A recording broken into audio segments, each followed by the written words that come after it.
answer. Okay. Yep, I see Ah, you. there he is. Yep. Yep. Okay, I'm gonna hang up the phone now. All right, sounds good. Okay, so there you are. Yep, here I am. Wow, this is kind of neat. Can you hear me?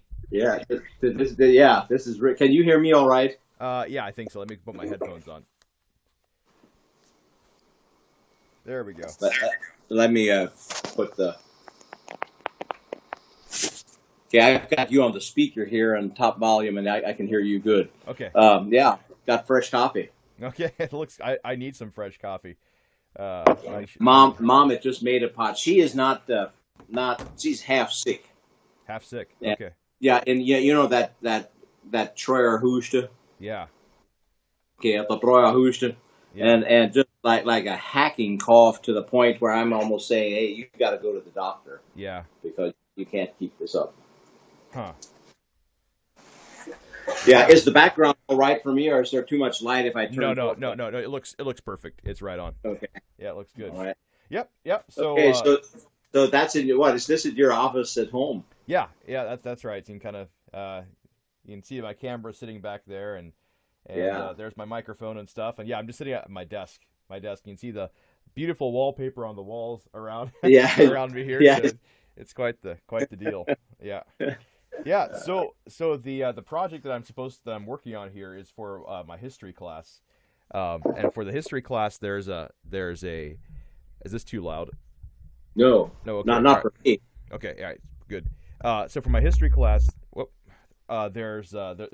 I'm supposed to work on a couple of projects that deal with family history, and so this is supposed to kick that off. And so I'm supposed to do an oral history interview with somebody like a parent or a grandparent or an aunt or an uncle. And I figured you probably would be about the best one for knowing family history. You probably would be about the best one. Maybe it would have been Grandpa a couple of years ago, but be a little tough to get some of the information Hey, out of hey, him hey! now. I'll tell you what, Chris. Let's go. Let's do this today. Yeah. But if I run out of good good of knowledge, your Uncle Dave, my brother, Oh yeah, that's true. like he's the genealogist. In fact, he would probably be delighted to be Yeah. part of a project like that. Yeah. But Yeah. let's go Okay. for it one. Okay. All right. Sounds good. So there's so for the for the to be able to get my grade properly, I'm supposed to ask you 10 open-ended questions, and then there's a number of different topics that they want me to cover.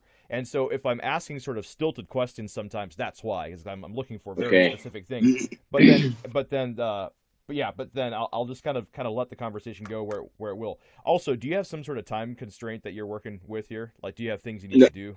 not necessarily. Just mom and I need to. I was gone all week, Oh yeah, uh, that's true. and so I said, hey, we'll go out for supper this evening. Oh okay. So she's sitting on the recliner sleeping. Okay, So sounds good. we're in good shape, Yeah, try but to. we do need to knock it off in time that we can get to town, yet get some groceries, and Yeah. then grab a bite. Okay, sounds good. All right, so I'll try to keep it to about 30 to 60 minutes here. Okay. Okay, so the first question I'm going to ask you is this: what is the oldest memory that you have of family stories that have been passed down through the generations? What is about the oldest one that you know of? Um, like the oldest story, or I should say, the story from longest ago, from someone that you know is related to you.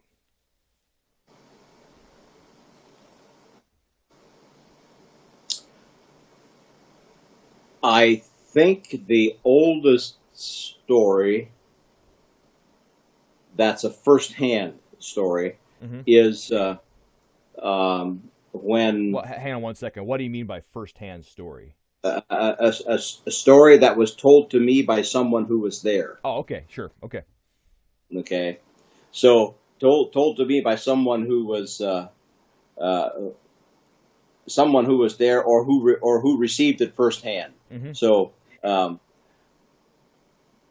when your great grandfather, my great grandfather, Louis Moni, when his name was Emmanuel Miller, when he was a boy, and as the story goes, because many Amish families were large families, lots of children, he said, I don't want that.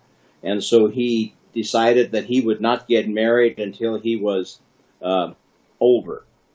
So, so in his neighborhood, when he was a 15-year-old boy, 14 or 15 years old, there was a baby born. Actually, he was 17 years old. Okay. There's a 17-year difference in their age. So that he was 17 years old. The neighbors had a little baby girl. He went along with his family to visit the neighbors to see the new baby. He held the baby and jokingly said, "Well, maybe someday this will be my wife." Hmm. And indeed, it turned out to eventually be Mrs. Emanuel Miller, Interesting. Why? because he had decided, I will not get married until I am older, so I don't have this house full of children. Oh, okay. Yeah. And so he was in his 30s when he married this girl like in his high 30s, and she turned 20 or 21, and they got married. Yeah. I don't think he quite thought that one through because it's not. It's because the age of the man usually doesn't really make a difference. It's kind of the So age. so at least as the story goes, then he was rocking his last baby when he was 60, Wow. and he was known to be kind of a grouchy father because Understandably. at the time when you should be sending your grandchildren home with their young parents who are suited for this kind of all night care, he was still sitting on the rocking chair rocking his own. Oh, wow. His 17th child. 17 children. Yes, he did. Oh, Mhm. wow. Okay. Yeah. So, Okay. but that is as in the family lore of stories that I could ascertain that yes, that is the way it was. That's the about as far back as I can recall. Okay, sounds good. Now, here's the next question I wanted to ask you. So, the this story is about Louis Mone, who is your let me see here. This would be your dad's dad's dad. My great grandfather. Yeah, yeah. And so, it seems well. Here's the next question. Which which side of your family do you know the most about? I know more about the Beachy side genealogy than I know about the Miller side. So it would be the maternal side has a more established uh, uh, oral tradition. Okay. Well, okay. So, are you saying that you would, as a whole, know more stories as well about the Beachy side than you would the Miller side? Yes. Okay. Okay. Sounds good. Okay. Cause so when I asked for the oldest story, then you gave me the one from the Miller side. So I thought maybe you just know more about that side. Now, why do you think it is that the Beachy side is more well documented and that the stories have been passed on better than the Miller side? Because in the more recent, this would be in the more recent past, the Beachy family suffered, tragedy. Uh huh. My grandfather, Jacob Beachy, passed away at age 37. Uh huh. His his youngest child, my uncle Jacob Beachy Jr., was not born at the time that his father died. Mm-hmm. So they had a large family, young Amish, newly ordained deacon with a large family.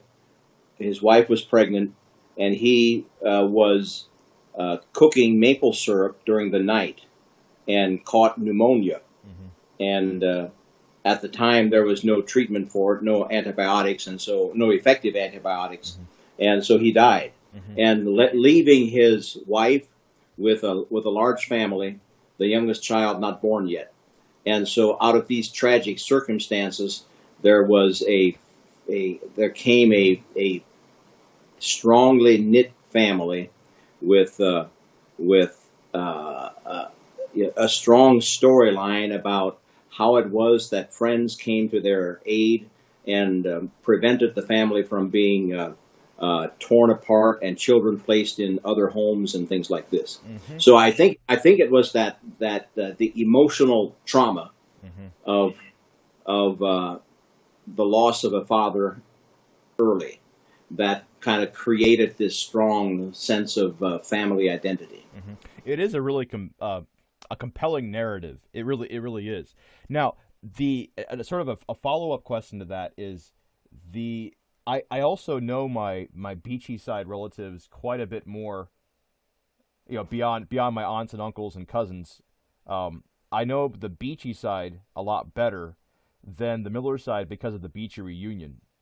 Hmm. And that reunion has been going on for how long so far?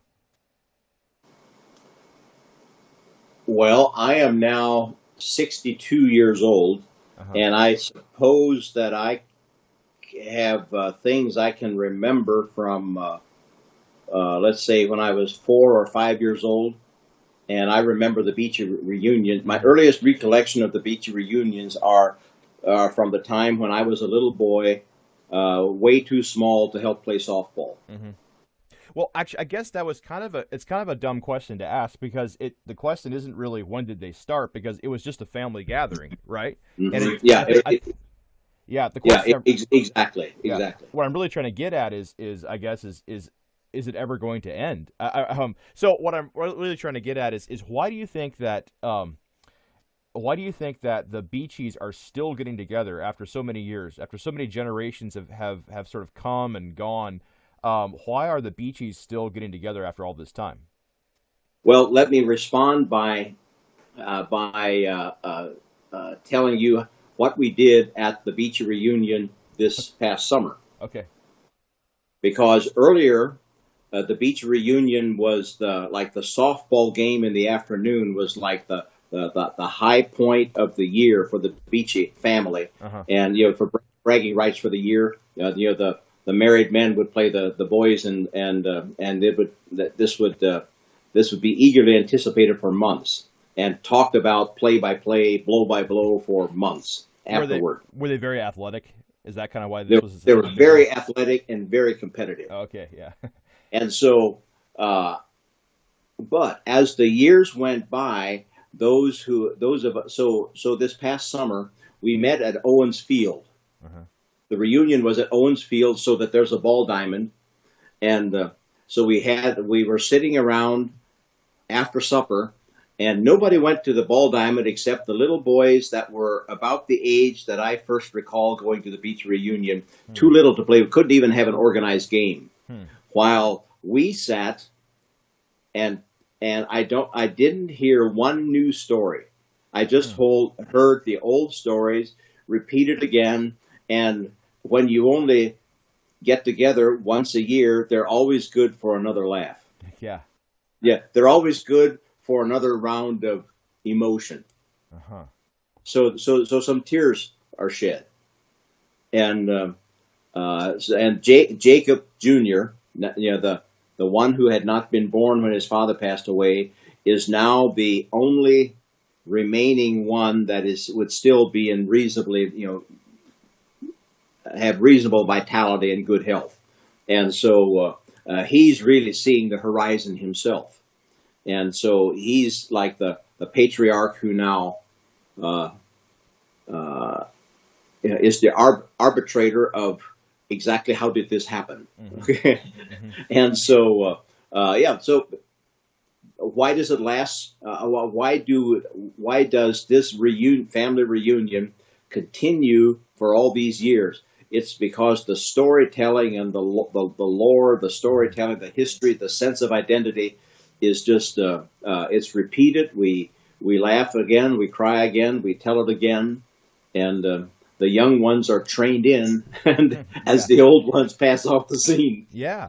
Well, that is really interesting because you said that there were no new stories really told. There's old ones. Hmm. And so this is really just to be a part of the club means you just learn the old stories and keep passing them on. And keep and they're made meaningful by the fact that this is part of you, part Yeah. of me. Yeah. Now, do you think the Miller side has as many stories and so on as well? It's just that they haven't been passed on. That they have sort of for some reason or another they just